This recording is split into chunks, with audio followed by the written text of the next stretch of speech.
صلی علی رسولہ الکریم اما بعد فاعوذ باللہ من الشیطان الرجیم بسم اللہ الرحمن الرحیم۔ السلام علیکم ورحمۃ اللہ وبرکاتہ۔ اس دعا اور امید کے ساتھ کہ آپ جہاں پر بھی ہوں خیریت سے اور ہمیشہ خوش رہیں۔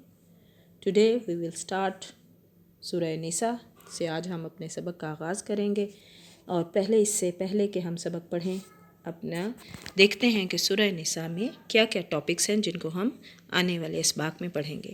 اس میں سب سے پہلے نساء عربی زبان میں یا کہا جاتا ہے عورت کے لیے یوز کیا جاتا ہے، اور یہ سورہ جو ہے وہ مدینہ طیبہ میں نازل ہوئی مدنی سورت ہے یہ، اور اس کی آیتوں کی تعداد 176 یعنی 176 ہے۔ الفاظ اس میں ہیں 3035 اور حروف ہیں 16030، اور اس میں ٹوٹل رکوع ہیں 34 یعنی 34 رکوع ہیں، اور یہ سورہ پاک بڑی اہم اور دور رس اصلاحات پر مشتمل ہے، جنہیں اگر دین اسلام کا ترا امتیاز کہا جائے تو قطعاً مبالغہ نہ ہوگا۔ اب اس میں جو مین ٹاپکس ڈسکس کیے گئے ہیں اس سورہ نساء میں، وہ سب سے پہلے ہے گھریلو زندگی، تاکہ ہم اپنی گھریلو زندگی کو خوشگوار بنائیں، کیسے ہم نے خواتین نے ایک نسل کو پروان چڑھانا ہوتا ہے، انہیں کیسے بچوں کی تربیت کرنی چاہیے، اس میں عورتوں کا کتنا یعنی کہ گھریلو زندگی میں ہمیں پہلی دفعہ جو پتہ چلا تھا کہ ہمارے اسلام نے عورتوں کو جائیداد میں حصہ دیا، تو اس صورت میں ہم یہ بھی پڑھیں گے کہ کتنا عورت کا کتنا حصہ ہے، اگر وہ ماں ہے تو کتنا ہے، اگر بہن ہے تو کتنا ہے، بیٹی ہے تو کتنا ہے، یہ سارے ہم اس سورہ میں ضرور پڑھیں گے اس کے آنے والے اسباق میں۔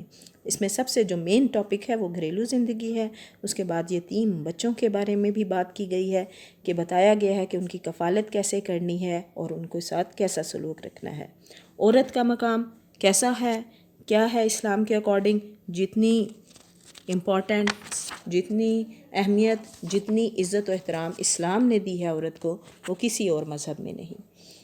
پھر اس کے بعد جو حق و باطل کی جنگ جس کا آغاز بدر سے ہوا تھا وہ بھی ابھی جاری تھا، پھر منافق یہودی اور مشرکی جو تھے قبائل کے جو حوصلے بڑھ گئے تھے وہ ان کے بارے میں بات کی گئی، اور انفرادی کردار انسان کا کیسا ہونا چاہیے، یہ سارے ٹاپکس ہم ڈسکس کریں گے، پڑھیں گے۔ اس میں اللہ پاک نے ہماری رہنمائی فرمائی ہے۔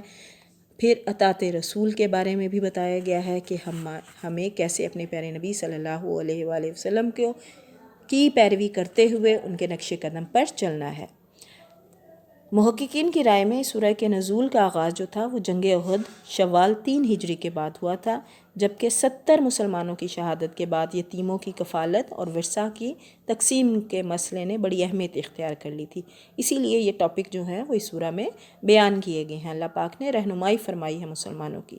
پھر نماز خوف غزوہ ذات الرقہ میں پڑھی گئی، اور یہ غزوہ جو تھا وہ سن 4 ہجری میں ہوا تھا، اور تیمم کی اجازت پھر غزوہ بنی مستلق میں دی گئی، اور یہ غزوہ جو تھا وہ سن 5 ہجری میں پیش آیا تھا۔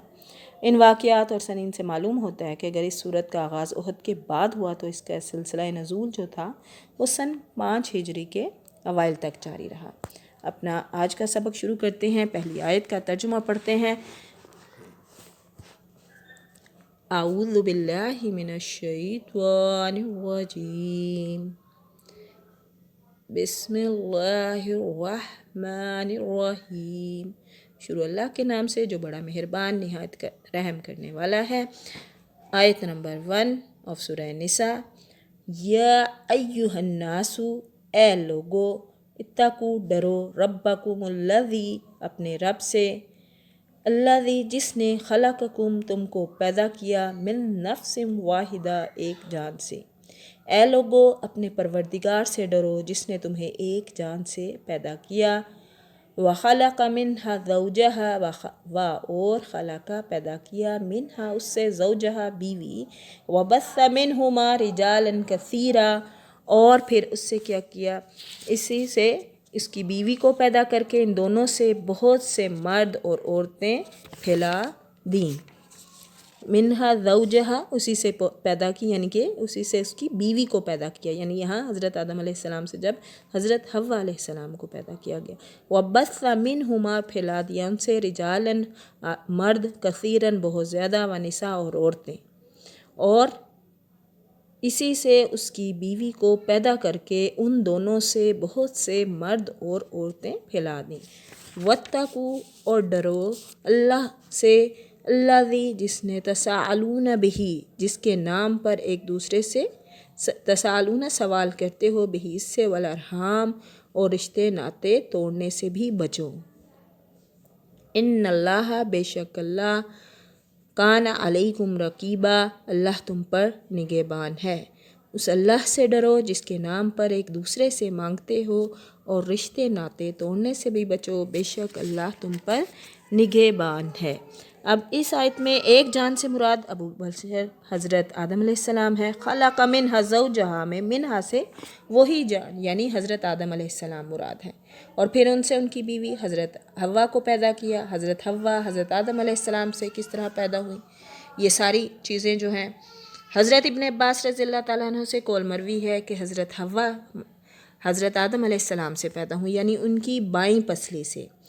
ایک حدیث میں کہا گیا کہ ان المرأۃ خلقت من ضلع، یہ صحیح بخاری کی حدیث 3331 اور صحیح مسلم حدیث 715 ہے۔ عورت پسلی سے پیدا کی گئی ہے اور پسلی میں سب سے ٹیڑھا حصہ اس کا بالائی حصہ ہے۔ اگر تو اسے سیدھا کرنا چاہے تو توڑ بیٹھے گا، اور اگر تو اس سے فائدہ اٹھانا چاہے تو کجی کے ساتھ ہی فائدہ اٹھا سکتا ہے۔ علماء مفسرین نے اس حدیث سے استدلال کرتے ہوئے حضرت ابن عباس رضی اللہ تعالیٰ عنہ سے منقول رائے کی تائید کی ہے۔ قرآن کے الفاظ خلق منہا سے اسی موقف کی تائید ہوتی ہے۔ حضرت حوا علیہ السلام کی تخلیق اسی نفس واحدہ سے ہوئی جسے آدم کہا جاتا ہے۔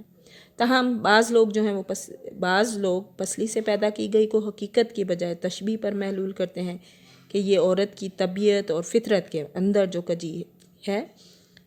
اس حدیث میں اس کی طرف اشارہ ہے، مگر یہ تعویل قرینے اور دلیل سے خالی ہے۔ واللہ عالم بالصواب، اللہ بہتر جانتا ہے۔ اب ارحام کا اگر دیکھیں کا عطف اللہ پر ہے، یعنی رحموں رشتے ناتوں کو توڑنے سے بھی بچو۔ ارحام جو ہے وہ رحم کی جمع ہے، مراد رشتہ داریاں جو رحم مادر کی بنیاد پر ہیں، یعنی ماں کے پیٹ سے جو مراد ہے۔ اس سے محرم اور غیر محرم دونوں رشتے مراد ہیں۔ حدیث میں قرابت داریوں کو ہر صورت میں قائم رکھنے اور ان کے حقوق ادا کرنے کی بڑی تاکید اور فضیلت بیان کی گئی ہے، جسے صلہ رحمی کہا جاتا ہے، یعنی رشتہ داروں کے حقوق ہر صورت میں ہمیں اپنے رشتہ داروں سے ملنا ہے۔ اللہ پاک نے فرما دیا تو it means we have to do this, ٹھیک ہے۔ اللہ پاک مجھے اور آپ کو قرآن پاک سمجھ کر پڑھنے والا بنائے، پڑھنے میں بتانے میں غلطی کوتاہی کمی بیشی رہ گئی ہو تو اللہ پاک معاف فرمائے۔ جہاں بھی رہیں خوش رہیں، دعاؤں میں یاد رکھیے گا۔ وآخر دعوانا ان الحمد للہ رب العالمین، فی Aman Ullah, with best wishes and good luck۔